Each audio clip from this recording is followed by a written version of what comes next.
عورت کا اپنے شوہر کو ویلیو نہ دینا، احترام نہ کرنا، وہ سمجھنا کہ میں اور یہ برابر ہیں، یہ بھی بد اخلاق عورت کرتی ہے ایسا.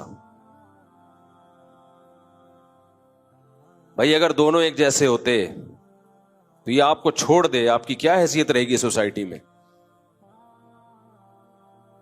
آج ہماری خواتین یہ بات بہت کہتی ہیں کہ جتنی ضرورت مرد کو ہماری ہے ہمیں اتنی ہی ضرورت ہے. نا نا نا نا، آپ کو مرد کی ضرورت زیادہ ہے.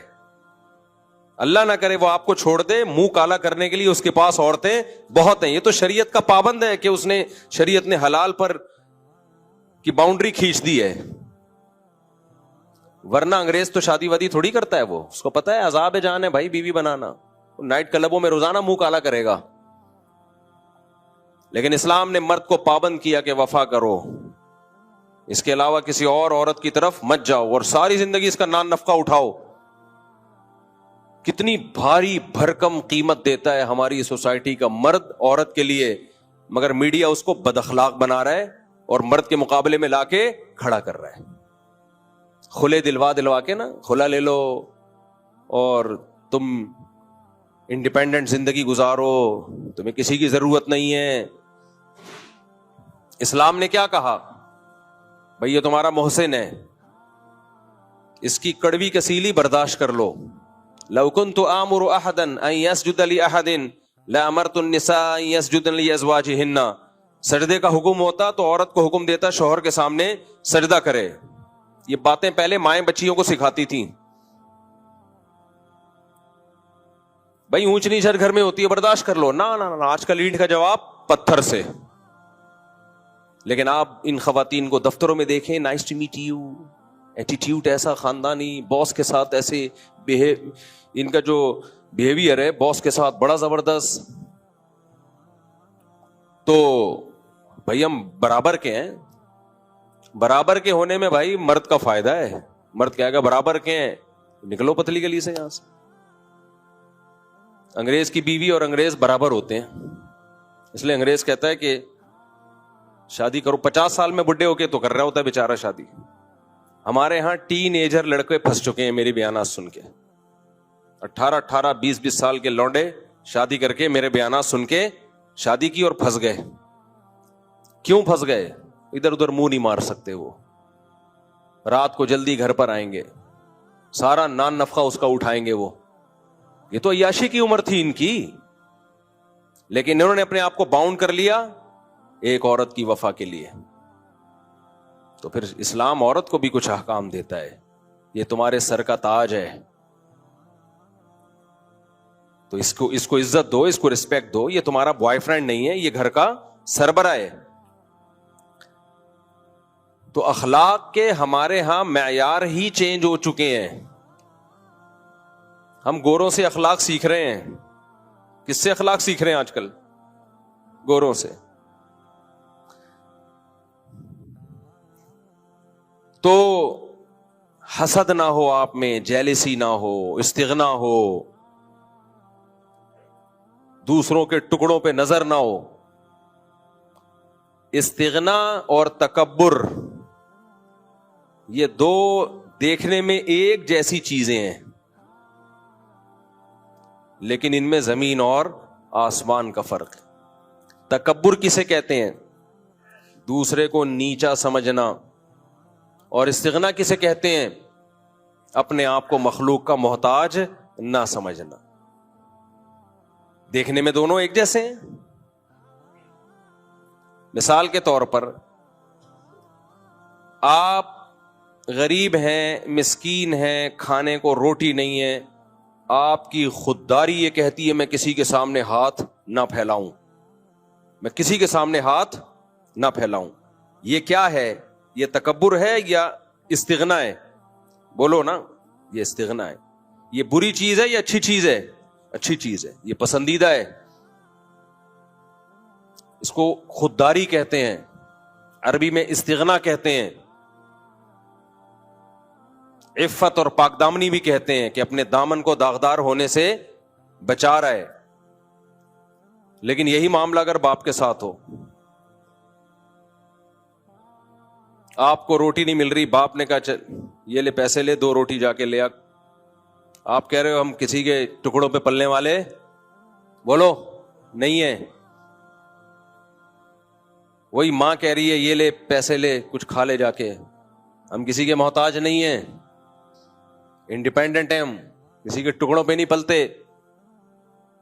اب یہ استغنا ہے، تکبر ہے، یہ تکبر ہے. اس کو کہا جائے گا غیرت لیس آدمی. اب گالی کو انگلش میں کر لو نا تو مہذب ہو جاتی ہے. غیرت لیس آدمی، تو ساری زندگی باپ کے ٹکڑوں پہ ہی پلا ہے. ساری زندگی کس کے ٹکڑوں پہ پلا ہے؟ باپ اور ماں کے ٹکڑوں پہ پلا ہے. تو آج سینہ چوڑا کر کے کہہ رہے ہیں ہم کسی کے محتاج نہیں ہے. تو محتاج ہے باپ کا بھی اور ماں کا بھی. تو یہ استغنا کسی اور کے سامنے جا کے دکھایا کر،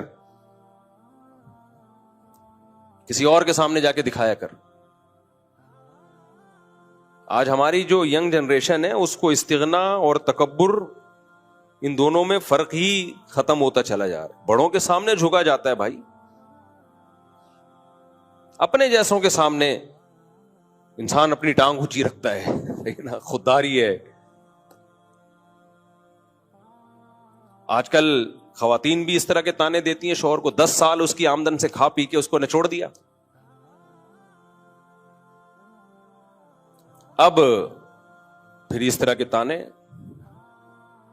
کہ ہم تمہارے ٹکڑوں پہ پلنے والے نہیں ہیں.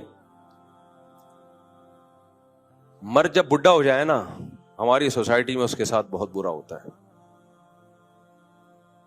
ان خواتین کے ہاں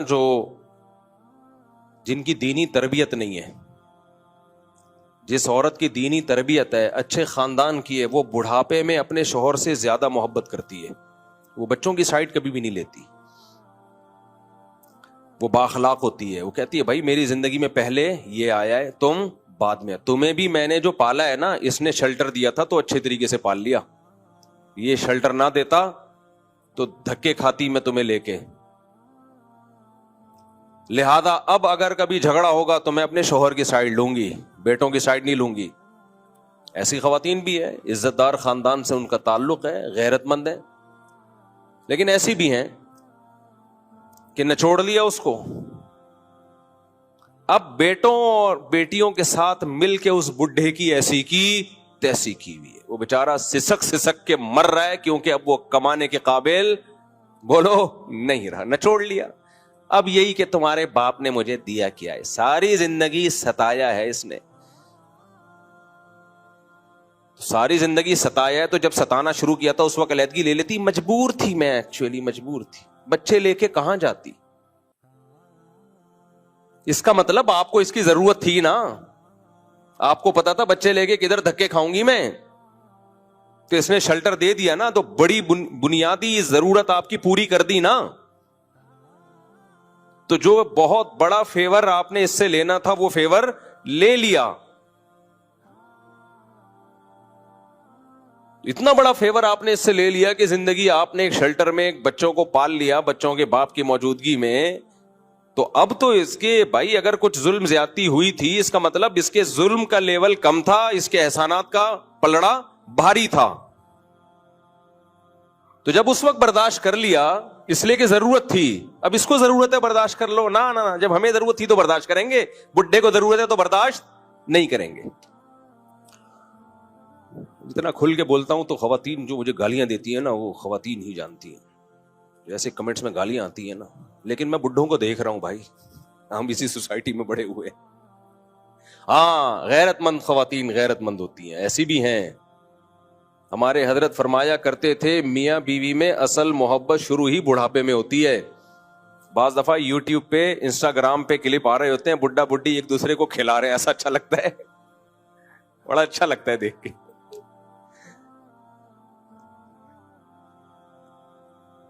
وہ ایک انسٹاگرام یا ٹک ٹاک پہ ایک ویڈیو آئی، ایک بوڑھا بیچارہ بیٹھا ہوا ہے، وہ جو بڑھیا ہے اس کی بیوی، وہ اس کو کچھ دلیا کھلا رہی ہے. میاں کے دانت ہی ختم ہو گئے نا، تو اس کو دلیا بڑا اچھا لگ رہا تھا. تو اس کے نیچے کمنٹس میں یہ لکھا ہوا تھا کہ بیٹے جاب کے لیے باہر چلے گئے، بیٹے بہوؤں کو لے کے الگ ہو گئے، بیٹیاں شادی کر کے اپنے گھروں میں چلی گئیں، جہاں سے چلے تھے ہم وہیں آ کے کھڑے ہو گئے. جب شادی ہوئی تھی اکیلے تھے. بیٹے بہوؤں کو لے کے مارکیٹ سے شارٹ اور بیٹیاں رخصت ہو کے گھر میں, اب بڈھا بڈھی دوبارہ اکیلے. تو جہاں سے اس رشتے کا آغاز ہوا تھا اینڈنگ بھی وہیں, لیکن یہ ان کے ہوتا ہے جن کے 2 بچے ہوتے ہیں, یہ مالداروں کے ہوتا ہے. یہ نحوست اللہ نے کس کے لیے رکھی ہے؟ پیسے والوں کے لیے, جن کے دل چھوٹے ہوتے ہیں, بنگلے 1000 گز کے ہوتے ہیں. ایک آدھ بچہ امریکہ چلا گیا, ایک جاپان چلا گیا, ایک بیٹی تھی وہ چلی گئی, بڈھا بڈھی ایک دوسرے کو کب تک دلیا کھلاؤ گے بھائی, کب تک کھلاؤ گے؟ بڑھاپا انہی کا مزے کا گزرتا ہے جن کے ہول سیل کے حساب سے اولادیں ہوتی ہیں. اور قرآن کے الفاظ دیکھو یار, الفاظ دیکھو قرآن کے. مشرکین مکہ میں ولید ابن عتبہ تھا, عتبہ ابن ولید تھا, نام میں بھول رہا ہوں اس کا, بڑا کافروں کا ایک سردار تھا, بہت ہی متکبر قسم کا. اللہ نے اس کو بیٹے بھی دیے, بہت مال بھی بہت دیا, تو وہ بڑا فخر کرتا تھا اور نبی صلی اللہ علیہ وسلم کی مخالفت کرتا تھا, کیونکہ اتنے بیٹے تھے, بڑا اسٹرانگ تھا نا. پہلے باپ بیٹوں سے کیا ہو جایا کرتے تھے؟ اسٹرانگ. باپ کو بتاؤ تو میرے بیٹے ہیں, کوئی مجھ پہ ہاتھ نہیں ڈال سکتا, اور میری ذمہ داری کس کی ہے؟ بیٹوں کی ہے. اب بھی ہوتا ہے, لیکن مارکیٹ سے یہ چیزیں آہستہ آہستہ کیا ہو رہی ہیں؟ شارٹ ہو رہی ہیں. تو بیٹا ہی مارکیٹ سے شارٹ ہو رہے ہیں. 1-2 بچوں کو بیٹا تھوڑی کہتے ہیں. ایک بیٹا ہو گیا, پھر 1-2 بچی ہو گئی بیٹی, تو اس کو اولاد کہا جاتا ہے. مذاق ہے یار, اس کو کیا کہتے ہیں؟ اولاد. دیکھو ایک بات بتاؤں, کوئی آدمی لنگڑوں میں پیدا ہوا ہو نا, لنگڑوں میں, تو وہ سمجھتا ہے سارے لنگڑے ہی ہوتے ہیں. وہ کیا سمجھے گا؟ ارے ایک آدمی ایسے ہاسپٹل میں ایک بچہ پیدا ہوا جہاں سارے لنگڑے تھے, وہ بچہ بھی کیا تھا؟ لنگڑا. تو اسی میں بڑا ہو گیا, تو اس کا خیال ہوگا کہ 2 ٹانگیں کسی کی بھی ہوتی نہیں ہے, نہ کوئی دوڑ سکتا ہے نہ کوئی چل سکتا ہے. وہ سمجھے گا یہ نیچرل ہے. فیملی پلاننگ والوں نے نا نسلیں روک روک کے آپ کے دماغ میں یہ ڈال دیا ہے کہ 2-3 بچے ہونا نیچرل ہے, زیادہ ہونا یہ نیچرل نہیں ہے, ایب نارملٹی ہے. تو کبھی جا کے دیکھا کرو جن کے گھر بچے زیادہ, ان کی خوشیاں دیکھا کرو جا کے, تمہیں پتا چلے گا اصل میں یہ نیچرل ہے. ہم فطرت سے ہٹ گئے ہیں, ہم فطرت سے ہٹ گئے ہیں. خیر یہ تو ایک الگ ٹاپک ہے جس میں میں بولتا رہتا ہوں, بہت ڈھیٹ آدمی ہوں میں, مرتے دم تک بولتا رہوں گا اس پہ. تو اب وہ جو سردار تھا اس کے بیٹے تھے, مال تھا, تو اللہ نے اس کو یہ بتایا کہ تم جو نعمتوں پہ اتنا فخر کرتے ہو, یہ نعمتیں تمہیں اللہ کے عذاب سے نہیں بچا سکتی. تو اس میں اللہ کے الفاظ ہی ہیں, یا ایھا المدثر قم فانذر وربک فکبر وثیابک فطہر والرجز فہجر ولا تمنن تستکثر ولا تمنن تستکثر ولا تمنن تستکثر. روزانہ فجر میں یہ سورت پڑھتا ہوں میں, میرے دماغ ادھر بیٹوں کی طرف جا رہا ہے نا. یا ایھا المدثر قم فانذر وربک فکبر وثیابک فطہر والرجز فہجر ولا تمنن تستکثر ولربک فاصبر فاذا نقر فی الناقور فذلک یومئذ یوم عسیر علی الکافرین غیر یسیر ذرنی ومن خلقت وحیدا وجعلت له مالا ممدودا وبنین شہودا. اللہ کہتے ہیں اس کو چھوڑ دو, اس کو ذرا چھوڑ دو, میں اس کو خود ہی نمٹوں گا. میں نے اس کو مال بھی دیا, یعنی اللہ اپنی نعمتیں گنوا رہا ہے. وَبَنِينَ شُهُودًا, اور حاضر رہنے والے بیٹے بھی دیے. اس سے پتہ چلتا ہے بھائی بیٹے وہی اچھے ہوتے ہیں جو بڑھاپے میں حاضر ہوں. وہ بیٹے کسی کام کے نہیں ہے, بڑھاپے میں ایک امریکہ میں اور ایک کینیڈا میں جاب کر رہا ہو. بڑھاپے میں آپ کو بیٹے حاضر سروس چاہیے, تب فخر ہے آپ کے لیے. نہیں آئی میرا خیال ہے بات, دوبارہ سے بیان کر دوں جس نہیں سمجھ میں آئے گا. تم لوگ بچے ہو, سمجھ میں بہت معذرت کے ساتھ نہیں آئے گا. فیملی پلاننگ والوں نے اتنا ڈس لیا ہے نا, ایسا کروڑوں اربوں روپے خرچ ہوئے ہیں ان تحریکوں پہ. ڈرامے بنائے گئے ہیں جن کے زیادہ بچے ان کا مذاق اڑایا جائے, لطیفے بنائے گئے ہیں, اور ایڈورٹائزمنٹ کی گئی ہے تاکہ ہماری نسل کم ہو, کیونکہ ان کی نسل بڑھ نہیں رہی ہے. تو انہوں نے کہا اپنے دشمنوں کی نسل ہی کم کر دو اگر ہماری بڑھ نہیں رہی ہے تو. خیر تو اللہ کہتے ہیں دیکھو